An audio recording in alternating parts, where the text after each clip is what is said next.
여야 대치 국면에서 흔히 보던 고성과 언쟁이 각 당 안에서 울려 퍼지고 있습니다. 여당에서는 조국혁신당과의 합당 문제로, 야당에선 한동훈 전 대표 제명 문제로 집안 싸움이 그야말로 점입가경입니다. 어제 국민의힘 비공개 의원총회장, 비속어를 썼다, 쓰지 않았다 당사자들 사이에 말은 엇갈리는데 아수라장이 된 건 맞는 것 같습니다. 관련 영상으로 정치훈 시작합니다. 장시간 이어진 의원총회도 난상 토론이어 한 전 대표 제명 이유를 설명해달라는 성토가 쏟아졌다고. 엄청나게 격렬한 분위기. 균형이 안 맞는 결정을 한 것이 아닌가. 반면에 당에서 한 결정을 존중해야 한다. 당원들이 선택한 당대표의 목을 치려고 한다면 국회의원직이라도 거시겠습니다. 몇 가지 정치적인 고민과 또 성찰을 들었는데 거기에 대해서 몇몇 인사분들께서 이해하시는 수준이 너무 낮은 것 같아서 굉장히 안타깝다. 지난해는 당대표 면전에서 사퇴 요구까지 한 거로 전했습니다. 경찰 수사에 협조하겠다는 말씀을 주셨고 징계가 잘못된 것이라고 사실이 밝혀지면 정치적 책임도 지겠다는 말씀입니다.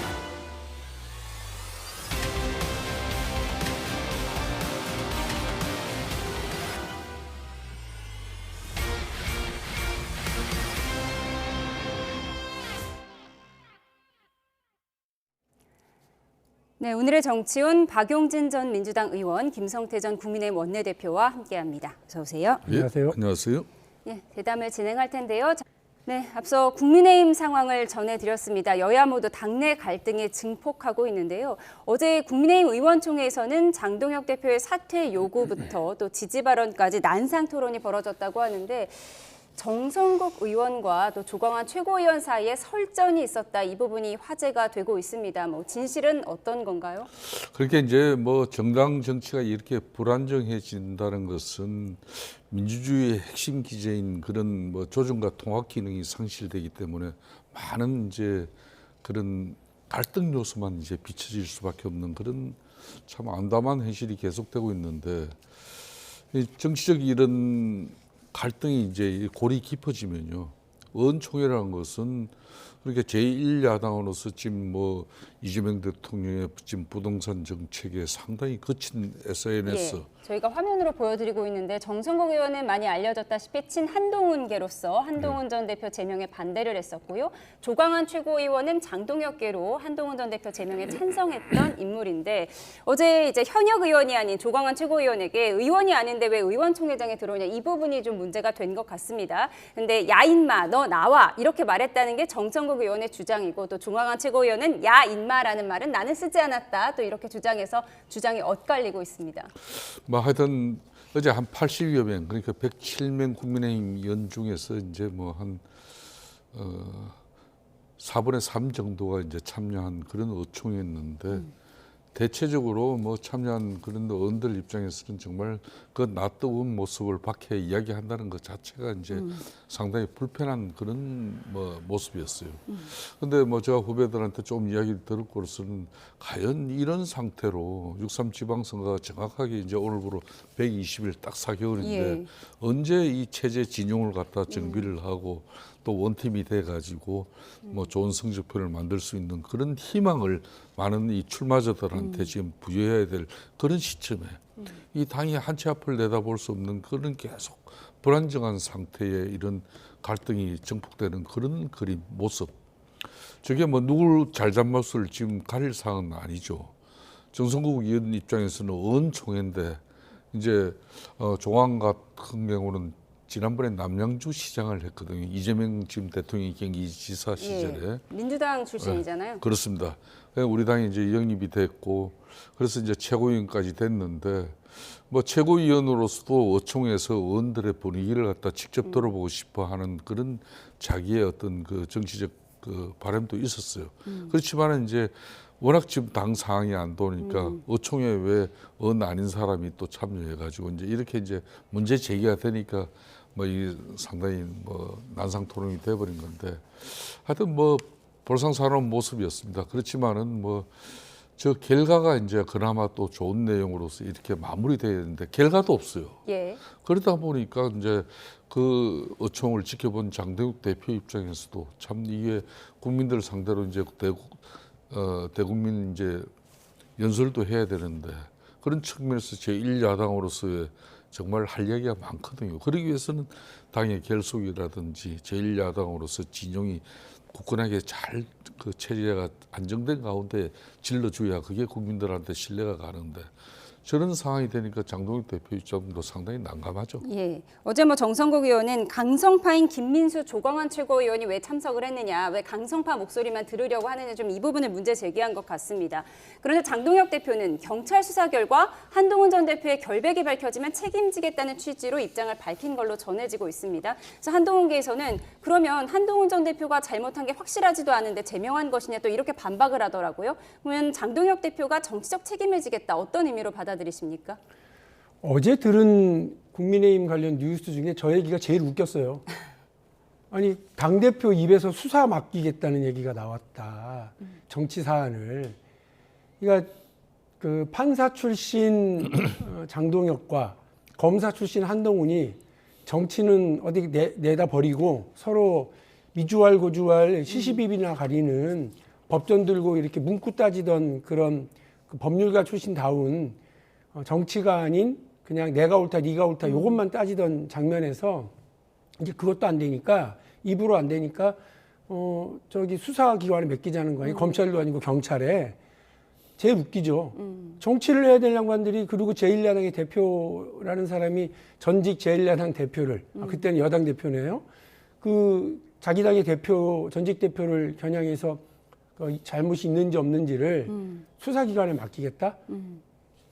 그 동네에서 그 얘기 들으면 동네 그냥 우리 주민들도요 에라이 사람들아 그냥 그러고 말아요. 그 네가 올라 내가 올라 그러다가 제일 첫 번째 단계가 너 나이 몇 살이야 이렇게 하잖아요. 나이 몇 살이냐 서로 따지다가 좀 있으면 야 경찰서 가자 파출소 가자 이렇게 가거든요. 근데 그렇게 가면 주위 사람들이 다 아이 그만해라 이러고 내는데 지금 국민의힘이 딱 지금 그런 상황이에요. 정치는 어디론가 실종되고 남은 건 이렇게 멱살잡이 드잡이나 하다가 이제 파출소 가자 뭐 이런 수준으로 지금 전락하고 있는 거 아니에요? 보기에도 안타깝습니다. 네, 장동혁 대표가 한동훈 전 대표의 결백이 경찰 수사로 밝혀지면 정치적 책임을 지겠다 이 말이 굉장히 웃겼다라고 박용진 의원께서 말씀을 하셨어요. 그런데 어제 재신임 투표 얘기가 나왔어요. 원래 김용태 의원이 먼저 제기를 했는데 장동혁 대표 입장에서 재신임 투표를 해도 나에게 불리할 것 없다 이런 판단을 하고 있다는 얘기도 들리더라고요. 예전에 자기를 뽑아준 당원이 그대로 있으니까 그런 건가요? 그러니까 이제 지금 이제 한동훈 전 대표 이렇게 제명 결정 이후에 당내 갈등은 이제 뭐 최고조로 지금 정폭되고 있는 상황이지 않습니까? 그런 측면에서 이제 선거 중에 가장 힘든 선거가 지방선거예요. 그러니까 강력단체장부터 해가지고 기초단체장, 강력기초위원들 그 공천 과정에 그 수많은 갈등, 그 문제들을 사실상 이게 당 지도부가 이걸 갈등 관리를 지속적으로 잘 해야 지방선거에서 그나마 성적표를 낼 수가 있는 건데 지금 이 상황이면은 앞으로 공천관리위원회에서 공천관리를 한다 하더라도 그걸 승복하고 수용할 그런 이제 상황이 안 되는 거죠. 그런 엄청난 이익이기 때문에 지금 뭐 장동혁 대표 입장에서는 어떤 형태로든지 당내 이 갈등을 치유하는 어떤 당 대표로서의 특단의 의지를 지금 보여야 됩니다. 그 뭐 의지를 보여야 되는 그런 측면에서 이제 제시한 게 김용태 전 비대위원장의 입장인데 그건 이제 정말 장동혁 대표가 책임 있는 당 대표의 모습으로 나서주라 이야기인데 뭐 저는 이미자 의원 같은 경우는 또 노동운동도 하고 그런 사람 입장에서 이걸 뭐 당 대표의 새로운 리더십이 만들어져야 이제 지방선거를 그나마 치를 수 있다 그런 관점에서 재신임 괜찮다 이렇게 한 건데.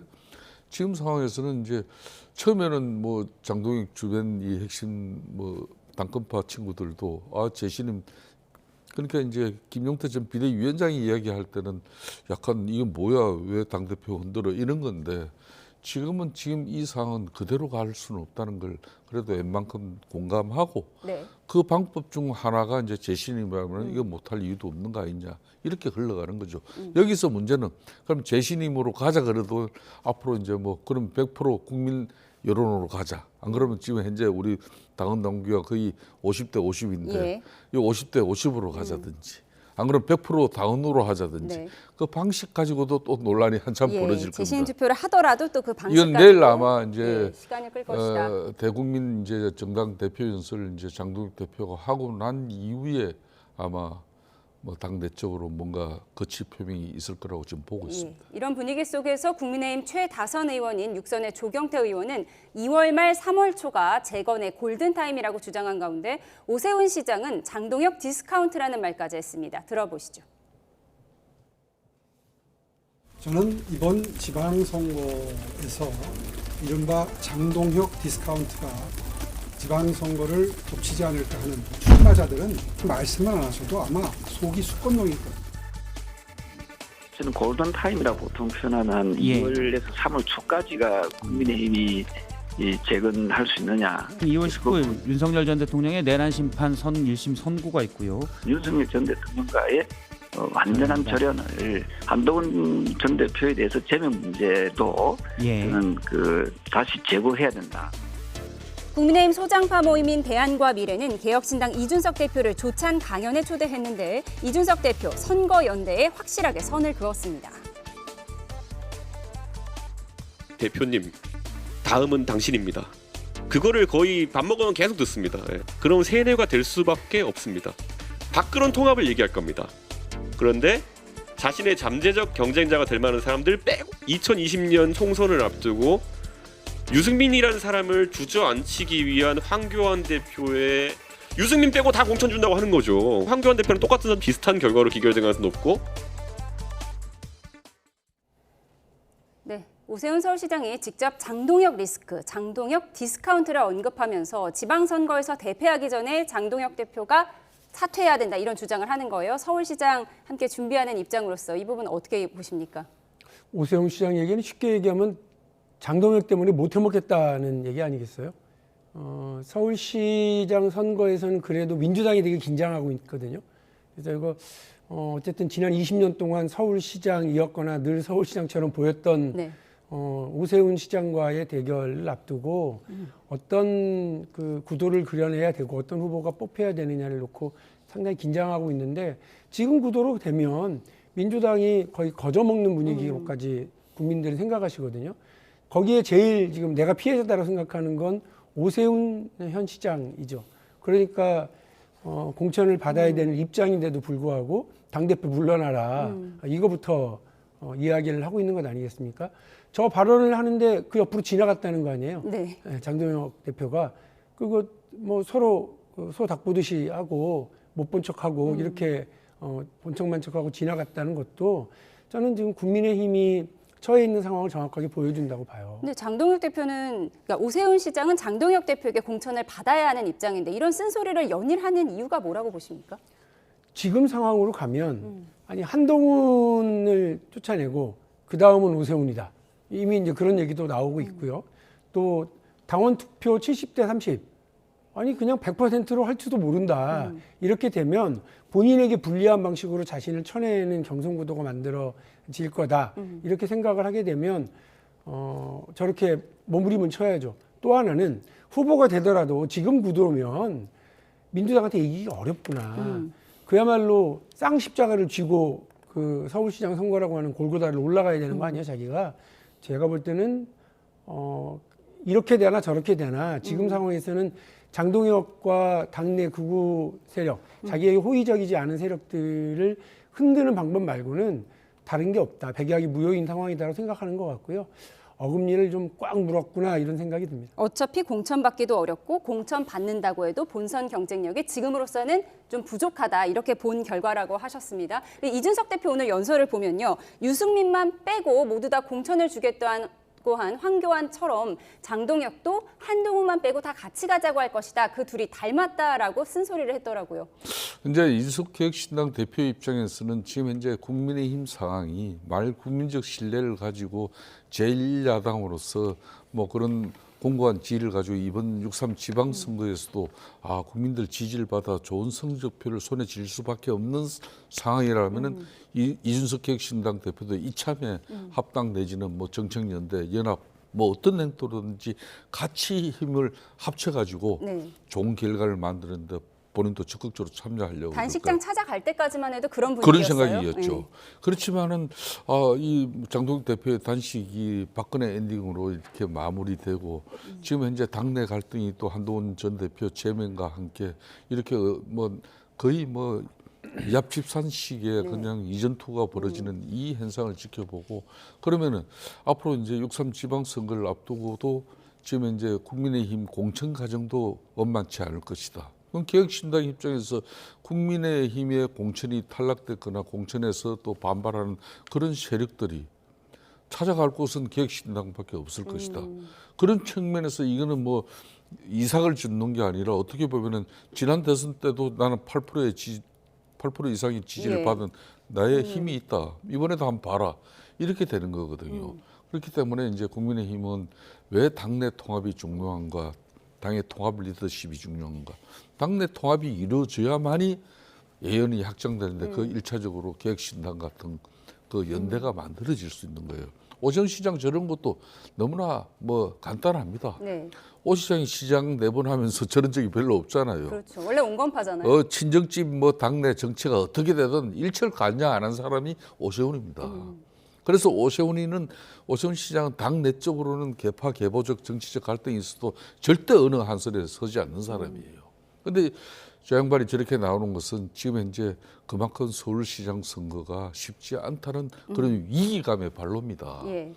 어찌됐든 간에 4번 서울시장 하고 있는 자기가 중심이 돼가지고 절체절명의 이 어려운 6.3 지방선거를 전국 선거를 자기가 좀 리드해 나가고 싶은 그런 정치적 포부도 있는데 지금 당은 그걸 뒷받침해 주지 못하고 있지 않느냐. 그렇기 때문에 중도층들이 자꾸 지지를 등을 돌리고 있다. 결국은 이제 개혁적 중도 보수로서의 그런 자신의 선명성을 강조하는 그런 정치적 행위입니다. 네. 저렇게 해서 자신의 쉽게 말하면 지지층, 지지 기반을 공고히 하겠다는 거예요. 그 당내에서 공천을 못 받냐? 그건 어차피 이제 뭐 경선을 할 수밖에 없는 상황이니까 그 경선에서도 수도권 유권자에 걸맞는 그런 당내 지지층을 보고 저런 행보를 한다고 봐야죠. 오세훈 시장에게도 이준석 대표에게도 쓴소리를 듣고 있는 국민의힘 상황 짚어봤는데 민주당도 내부 갈등이 공개적으로 드러나고 있는데요. 다음 키워드에서 확인해 보시죠.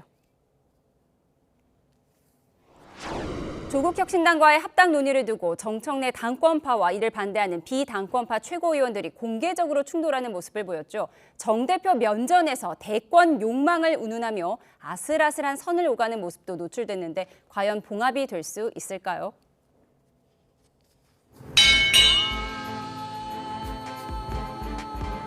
고대 로마에서는 2인자, 3인자들에 의한 반란이 빈번했습니다.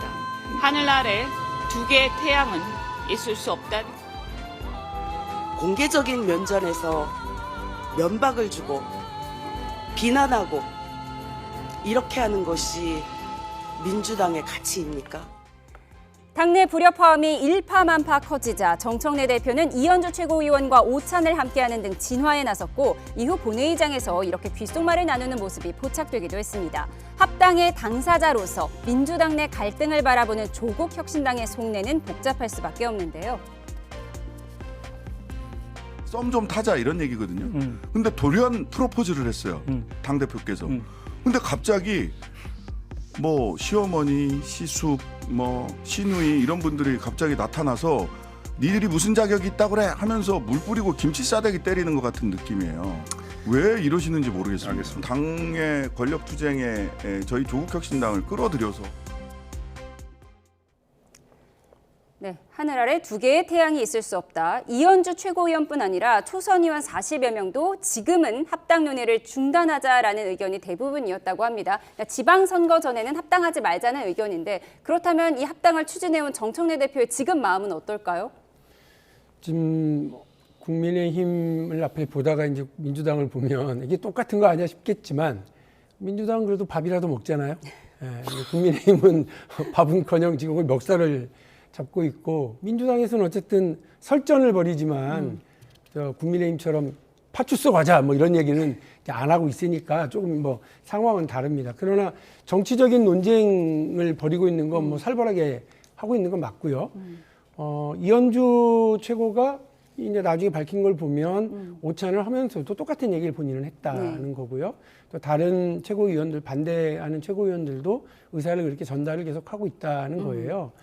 그리고 당 내에 그 초선 의원들이 본인들의 이름을 걸고 지금 합당의 시기, 명분, 뭐 실리 이런 것들이 다 적절치 않다, 해명이 잘 안 된다 이렇게 이제 계속 문제 제기를 하고 있으니까 실제 합당까지 가는 과정은 산 넘어 산입니다. 다만 이제 조국혁신당 그 김치 싸대기 맞는 기분이라고는 하시지만 아시면서 뭘 이게 지금 조국혁신당을 향해서가 아니라 그러니까 민주당 내부의 의사결정 과정인 거예요. 그러니까 조국혁신당이 여기에 끼어서 왜 우리한테 이러냐, 뭐 기분 나쁘다, 조국을 공동대표로 하자, 뭐 이런 얘기를 한다거나 어디 자리 보장해라 이런 얘기를 하는 건 합당에도 도움되지 않고 민주당 내 의사결정 과정에도 전혀 도움되지 않는다. 김치 싸대기가 아니고 우리끼리 이제 민주당 안에서의 논란이니까 조국 대표가 밝히신 것처럼 민주당 내 이견이 정리되는 시간을 조금 지켜봐 주시면 좋겠습니다. 네, 민주당 내 집안 싸움은 알아서 정리를 하겠다 이런 말씀을 해주셨어요. 하지만 이제 조국혁신당 입장을 다시 한번 보면 썸 타는 중에 연인끼리 썸 타는 중에 돌연 정청래 대표로부터 프로포즈를 받았는데 갑자기 신우이들이 와서 물 뿌려대고 뭐라고 한다는 거예요. 그러니까 지금 상황은 지금 이제 우리 박 의원님께서는 아주 점잖게 친정집 뭐 또 상황이니까 이야기를 하시지만은 저 정치 경험으로는 상당히 정청래 대표가 이번에 정치적 승부수를 던졌어요. 그러니까 전격적인 저 합당 제안 같은 경우는 1번은 괜찮아요. 그러니까 뭐 이번 지방선거 승리를 위해서 이재명 대통령의 국정운영 성공을 뒷받침하기 위해서 지방선거 승리해야 된다. 그러기 위해서 원팀 되자. 조국혁신당. 거기까지는 좋아요. 그런데 두 번째가 뭡니까? 다음 정권 재창출을 위해서 우리가 지난번 총선에서는 뭐 따로 놀았는데 이제 한 팀으로 놀아자. 같이 가자는 거거든요. 그런 측면에서 이제 이현주 의원이 로마 시대를 소환해가지고 2인자, 3인자의 반란 이야기를 한 부분은 뭐 저걸 완전 직통으로 관철시켜.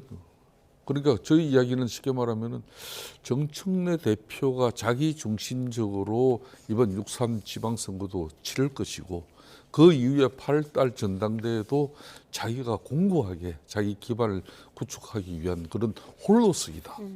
이재명 대통령 청와대는 그렇게 볼 수밖에 없는 상황이에요. 이걸 지금 현재 당내에 흔히 말하는 친명 인사들의 일을 그냥 둘 리가 있습니까?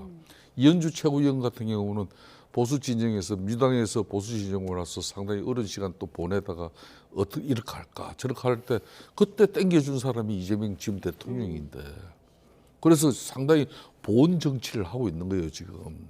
저 보온 정치라는 것은 이재명 대통령이 지금 하고 싶은 이야기를 그대로 하는 겁니다. 이재명 대통령은 지난번 이제 청와대 만찬 초치해가지고 정청래 당대표고 한병도 원내대표 해가지고 그때 뭐 이야기를 했습니까? 첫 일성이 제가 저 정청래 당대표에게 반맹이십니까? 이건 무서운 말이에요. 언중유골 말 속에 빼가 있다는 거거든. 그 상황이 지금 현재 민주당 내에서 벌어지고 있는 겁니다. 그렇기 때문에 저 상황은 뭐 야당이야 이렇게 막 아무 가진 게 없으니까 삐그덕거리지만은 집권 세력이 삐그덕거리면은 잘못하면은요.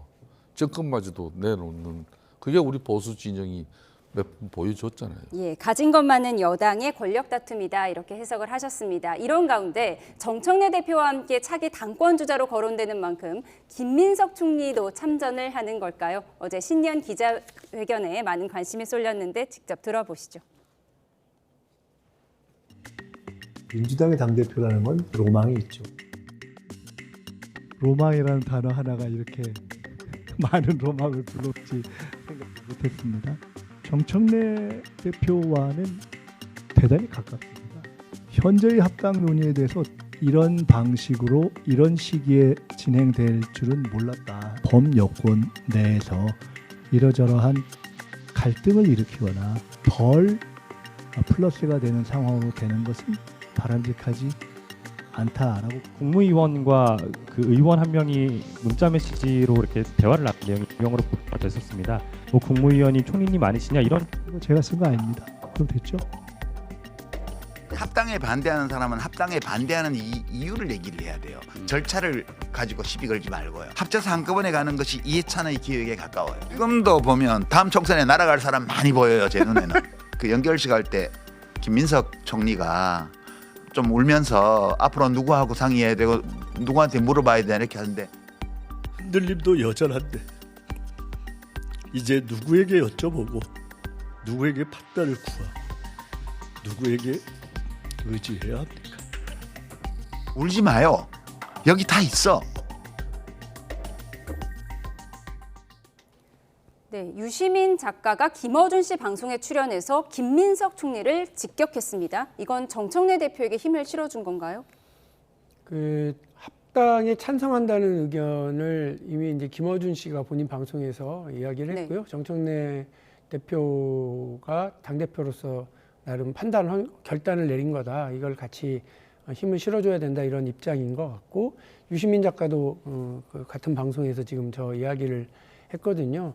근데 이제 어제 사실 민주당의 당원과 지지자들이 많이 있는 사이트에서는 거기에 대한 입장도 또 이렇게 부딪혔어요. 네. 그래서 특히나 유시민 작가가 조국 그 대통령 생각이 있으면 큰 물에서 놀아야 한다 이 얘기를 놓고 거봐 이게 지금 어떤 그 2인자 3인자 예. 이 표현이 다 맞아떨어지는 거 아니야 이제 이렇게들 또 막 격론이 벌어지고 지금 그러고 있는 상황이거든요. 근데 이제 사실 중요한 키는 오늘 6시에 발표가 될 것 같습니다. 예. 1인 1표제를 놓고 중앙위원회에서 중앙위원들, 다시 말해서 국회의원과 지역위원장, 그리고 시도지사들과 기초자치단체장들이 다 투표에 참여하는 거니까요. 거기에서 정치적으로 당을 이끌어 나가는 리더 그룹 전체 한 600명 정도가 될 텐데 그들의 의사가 어떤지 확인이 되는 것이 합당과도 바로 연결되는 어떤 가늠자가 될 것 같습니다. 예, 민주당 내 내분 상황 짚어봤습니다. 다음 키워드로 가겠습니다. 키워드 열어주시죠. SNS를 통한 대통령의 부동산 메시지 오늘도 이어졌습니다. 마귀에게 최소한의 양심마저 빼앗긴 것 아니냐며 강도 높은 표현도 등장했습니다. 다주택자의 눈물이 안타까우신 분들께 묻는다며 돈이 마귀라더니 설마 마귀에게 최소한의 양심마저 빼앗긴 것 아니냐고 썼습니다. 주가와 집값은 좀 다릅니다. 주가는 기업 활동에 도움이 되죠. 또 주가 올랐다고 누가 피해보는 사람 없습니다. 또 집값이 부당하게 오르면 집 없는 사람들이 너무 고통스러워지죠. 그 자원 배분이 또 왜곡됩니다. 사회의 지도적 입장에 있는 사람들이 그런 식으로 선동하는 것은 참 옳지 않다 그런 생각이 듭니다. 한없이 가벼운 이재명식 SNS 정치가 경제, 외교, 사회 전 분야에서 좌충우돌 사고를 치고 있습니다. 부동산 정책은 계곡의 불법 식당을 철거하듯이 밀어붙여서 해결할 수는 없습니다. 획기적인 민간 공급 확대 없는 대책은 신부 없는 결혼식을 올리겠다는 말과 마찬가지입니다. 근데 코스피 5천이 달성을 했어요. 우리 대통령님 취임 8개월 만. 그러니까 이분들이 부동산을 잡겠다 하니까 겁이 난 거예요. 그래서 일단 공격하고 잘 못 알아듣겠으면 그냥 외우면 됩니다. 이재명은 합니다. 이재명 대통령은 합니다. 민주당 한민수 의원이 국민의힘을 향해서 모르면 그냥 외워라. 이재명은 합니다. 외우라고 했습니다. 그 이재명은 하는데 이재명 하는 방식이 급박 위협으로 이렇게 비춰지니까 그게 문제인 거예요. 이 부동산 집값 대책이라는 것은 사실상 금융과 다 연결되기 때문에 이거 참 역대 어느 정권이든 이거 안 잡으려고 애쓰지 않은 대통령이 어디 있습니까? 문재인 대통령 같은 경우도 28번의 부동산 대책 공급하고 마지막 부동산 임대차 3법 했지만 결국 실패하고 그다음에 정권 연장도 안 됐거든요. 그런 측면에서 이재명 대통령이 과거 경기도지사 시절부터 강조해온 그 고위공직자 부동산 백지 신탁 이것부터 해야 돼. 지금 이제 대통령실 그리고 장관들 다주택자 일주일에 몇 사람씩 이걸 처분했다는 그 기사가 막 쏟아져 나오면은 이재명 대통령 저 지금 현재 집값 잡기 전쟁 저거 진정성의 국민적인 웬만한 신뢰를 보낼 겁니다. 예. 송원석 원내대표는 한없이 가벼운 SNS 정치라고 비판을 했더라고요. 대통령이요. 그 앞에 SNS 부동산 관련 SNS에서는 5월 9일로 종료되는 다주택자의 양도세 관련 중과세 유예 이 부분에 중점을 둬서요. 우리는 합니다. 이렇게 했어요. 근데 오늘 나온 얘기는 핵심이 뭐냐면 아니 나라 경제나 국민 자산 전체를 봤을 때 너무 한쪽으로 많이 쏠려 있다. 부동산으로. 주식 시장을 활성화하는 거 플러스 부동산 시장을 정상화하는 거 플러스 이게 다 정상화되어야 청년 세대들이 내 집 마련, 자산 마련 이런 것들을 꿈꾸고 미래 희망의 사다리를 놓을 수 있는 거 아니냐. 이 전체 국정 운영 과제에 한 그 그림을 그려서 제시하신 거거든요. 대한민국 전체의 자산이 민간 자산 규모가요. 1조 3천조가 넘어요. 근데 그중에 거의 80%가 어디로 가 있냐면 부동산에 매몰되어 있고요. 나머지 주식에는 한 5% 정도밖에 되어 있지 않습니다. 근데 여기서 조금만 이제 이동을 시키면 대한민국 자산 시장, 부동산 시장 완전히 달라질 거고요. 그 조금 맛을 보였잖아요. 5천 P를 보여서요. 저는 이 문제와 관련해서 대통령이 이렇게 중대하고 중구장대한 어떤 그림을 제시하는데 거기서 SNS 이렇게 많이 해요. 뭐 혹은 그렇게 할 수 있으면 좀 진작하지 이렇게 얘기하는 양심도 없는 국민의힘 그 원내대표의 말씀. 그것도 3년 동안 뭐 하다가 그 부동산 시장 이렇게 엉망 만들어진 상황에서 지금 대통령 8개월밖에 안 됐는데 그걸 얘기한단 말이에요. 그러니까 저는 그거 말고 여야 떠나서 보수진보 떠나서 박수치고 힘 모아야 될 지점이 바로 여기 아닌가 싶어요. 같이 했으면 좋겠습니다. 알겠습니다. 지금까지 정치원 박용진 전 민주당 의원, 김성태 전 국민의힘 원내대표와 함께했습니다. 고맙습니다.